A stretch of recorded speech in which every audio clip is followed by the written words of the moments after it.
Сәлеметсіздер ме, құрметті көрермендер? Бүгін сіздермен бірге түскі асқа өте жеңіл бір тамақ жасайық деп тұрмыз. Мен өз екі түрлі тамақ жасаймын. Біреуін етпен жасаймын, ұлдарға жасаймын да. Тауықтың етінен өзіме жасаймын, себебі мен асқазаным кішкене ауыратын болғандықтан. Менде осындай жеңіл ет жеу керек дегесін, тауықтың етінен қазір көбірек пісіріп жүрмін. Ал енді мінекей оған керек заттар, енді кереметті бір жақтан іздейтін заттар емес, барлығын үйінде бар деп ойлаймын. Жуамыз, сәбізіміз. Сәбіз болмаса жаңағы қызанақ қосуға болады. Менде үйде не бар, қолымда содан жасайын деп тұрмын. Жұмыртқамыз, сырымыз. Ал енді мінекей бірінші жуамыз, турап аламыз. Бір шағын орташа жуалыңыздар да, кәдімгідей баяқ турамыздар. Мінекей ұша етіп. Бұл өте керемет, жеңіл, дәмді, тез пісетін тамақ.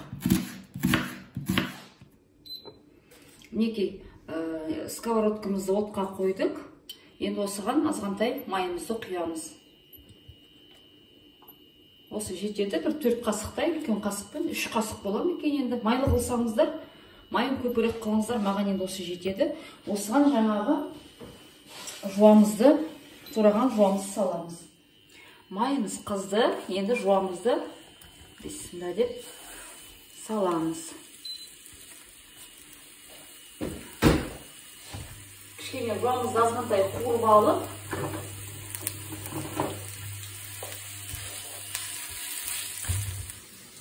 міне мындай тауықтың еті бар. Енді сіздер өздеріңіз білесіздер. Енді көбірек қып турайсыздар ма, аздау қып турайсыздар ма? Енді бұл тауықтың еті үлкен ірі қараның еті сияқты емес қой. Аз қоссаң дәмі білінбей қалады. Сондықтан да мен кішкене молырақ салып жатырмын. Бізде дегустаторда тауықтың етін жақсы жейді. Енді осыны қазір өздеріңіздің қалауларыңыз бойынша турамыздар. Үлкен болсын, кішкентай қыласыздар ма, енді өздеріңіз білесіздер. Тауықтың еті 15-20 минут ішінде пісіп шығады негізі.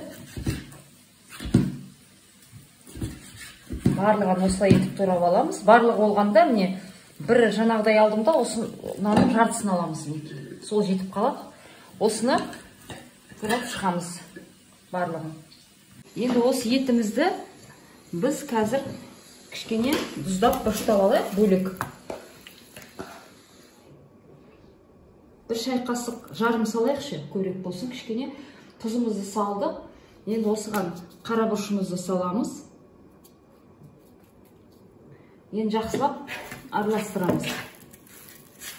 Енді бұл кішкене араласқанша біз жаңағы жуамыздың үстіне,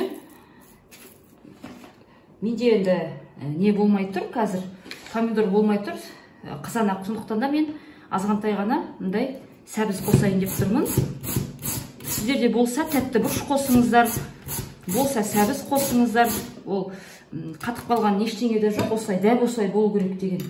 Ойластырып бәрін жасай беруге болады. Енді осыны біз қазір мінекей, мына менде бір картошкам бар. Енді осы картопты да мен теркадан турамай-ақ қояйын. Мен осыны уақтап, жаңағыдай таяқша етіп, жіңішкелеп тураймын. Оны да жаңағы жуамыздың үстіне салып, араластырып қуырамыз. Мінекей осылай етіп тураңыздар, жіңішке қылып.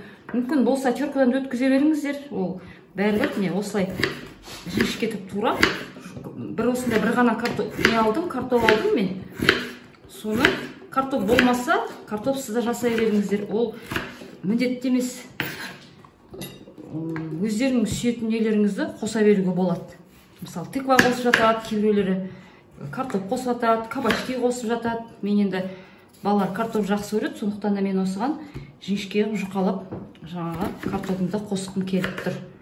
Бұл да жаңағы тауықтың етімен бірге піседі 15-20 минутта. Сондықтан да біреу ерте, біреу кеш пісіп қалатындай тағам емес. Бәрі бірге пісетін болғаннан кейін солай салайын деп тұрмын. Жуамыздың үстіне картопымыз бен сәбізімізді қостық. Енді осыған азғантай ғана, кішкене ғана тауықтың етінен бөлек қойып, бұған азғантай ғана тұз қосамын мен. Осыны енді жақсылап араластырамыз. Майын көрдіңіздер ғой, құрметті көрермендер, май өте көп емес. сәбізді өте қалың қылып тураған жоқпын. Сәбізді негізі көп піседі. Сондықтан осылай күштен өткізіп салып жатырмын.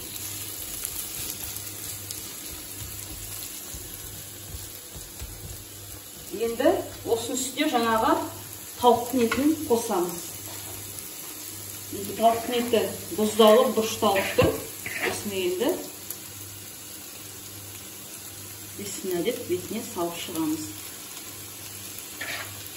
Бұл әдемі кешкі асқа да өте жақсы, жеңіл, жатарда жегенге.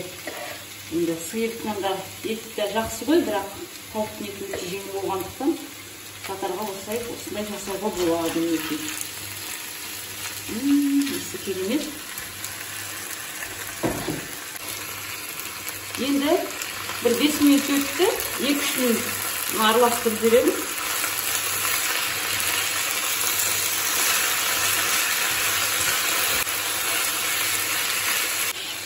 Енді мынау етімізді, тауығымыздың 10-15 минуттай осылай араластырып, бетін жауып, кішкене пісіріп аламыз.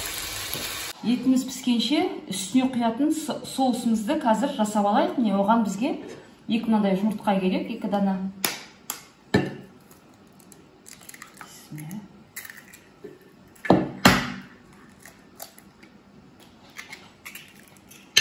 Осыған кішкентай жақсы араласу үшін кішкентай ғана мінекей қасықтың ұшымен тұзымызды саламыз.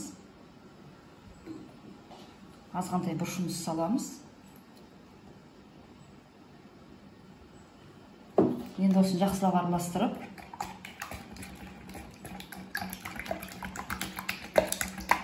үстіне 2 қасық, 2 ас қасық ұн саламыз. Енді осыған 1 стакан сүт. Қандай болса да, үйдің сүті болсын, дүкендік болсын, бәрібір. Енді осыны тағы жақсылап араластырып жүріп, осыған 2 ас қасық ұн саламыз. Толтырма 2 қасық ұн. Енді осыны жақсылап араластырып аламыз.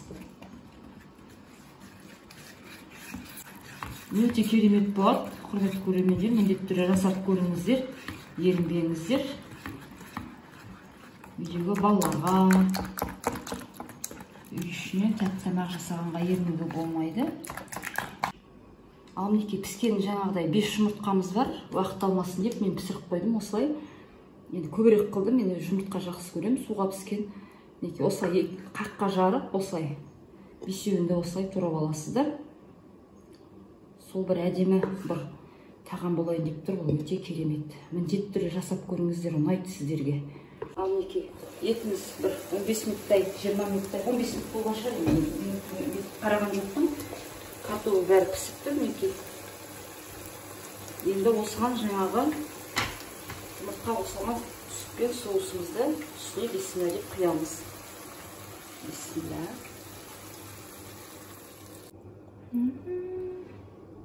Керемет. Астында отын кішкене көбейтейік. Енді осыған жаңағы мінекей былай болып туралған жұмыртқамызды үстіне саламыз. Жатқызып салыңыздар, мінекей былай. Көбірек жасаймын десеңіздер, жұмыртқасын көбірек салыңыздар кішкене. Мен енді 5 ғана салыппын, негізі одан да көбірек салса да артық болмады екен. Соусымызды құйып, жұмыртқамызды қойып алдық. Енді 1-2-3 минуттай бетін жауып ұстай тұрамыз. Ал мінекей 2-3 минут ұстадық. Енді осыған мен теркадан сыр өткізіп қойдым. Теркадан сыр өткізіп қойдым. Сыр салмасаңыздар да болады. Енді мен болғасын саламын. Бисмилла деп осы сырды бетіне бүйтіп сүйіп шығамыз.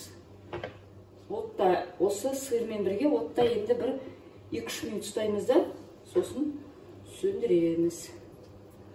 Болса, ас көктеріңіз болса бір салуға болады. Менде кішкентайымда жуа бар екен, соны бетіп бетіне сәндеу үшін осылай себемін екен. Енді осыны 1-2 минут сырымыз ерігенше баяу отта қоямыз. Барлықтарыңызға сәлем. Бүгін біз сіздермен бірге мындай маманың керемет бір жасаған тамағының дәмін тататын боламыз. Мен салып берейін ба? Бисмилла деп, мінекей. Иісі де керемет екен. Бисмиллахиррахманиррахим. Мінекей. Менің қошақаным дәмін тататын болады. Типа три мяса по-французски. Вот, енді осының дәмін тататын боламыз. Ас болсын жаным. Рахмет. Осылаймен ба, или қалай? Өзің білесің? Ыстық. Бәрін араластырып жесей. Бисмилла деп, оны же. Алғаным жағып өтірмес. Ben сәл ағып. Ал, енді осының дәмін тататын боламыз.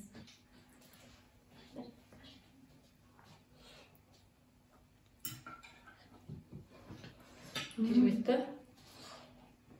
Ыстық қылай же кішкене ыстықтау болып беріп жатырмын. Сиырды балалар жақсы жейді ғой, кішкене созылып тұрған. Сондықтан да мен өзімнен алып тұр, жегенше асырып тұрмын. Енді мен көрермендеріме қалай екен, жасауға бола ма, болмай ма екен, шынын айтып кетеді. Крем өте күшті. Особенно сыр. Сырды обязательно қосыңыздар, вообще күшті болып кетеді. Тауықтың еті, жұмыртқасы бәрі келіп тұр, иә? Ас болсын жаным. Және де прям жұмыртқа, сыр екеуі қосылған кезде прям дәм күшті болады да. Тасып көріңіздер, дәмі өте керемет. Маған ұнады. Тілі үйрет дәмі. Сіздерге де ұнайды деген ойдамын. Сау болыңыздар. Мінекей, сіздермен бірге пісірген өте керемет ас дайын болды. Міне түрінде қараңыздар, керемет. Енді майлы емес, тез пісетін, осындай оңай, қолда бар заттармен дайындалатын осындай керемет тағам дайын болды. Осылай жасап көріңіздер деп сіздерге кеңес беремін. Мінекей, маған подписка жасап кетіңіздер, лайк басыңыздар. Келесі кездескенше сау болыңыздар.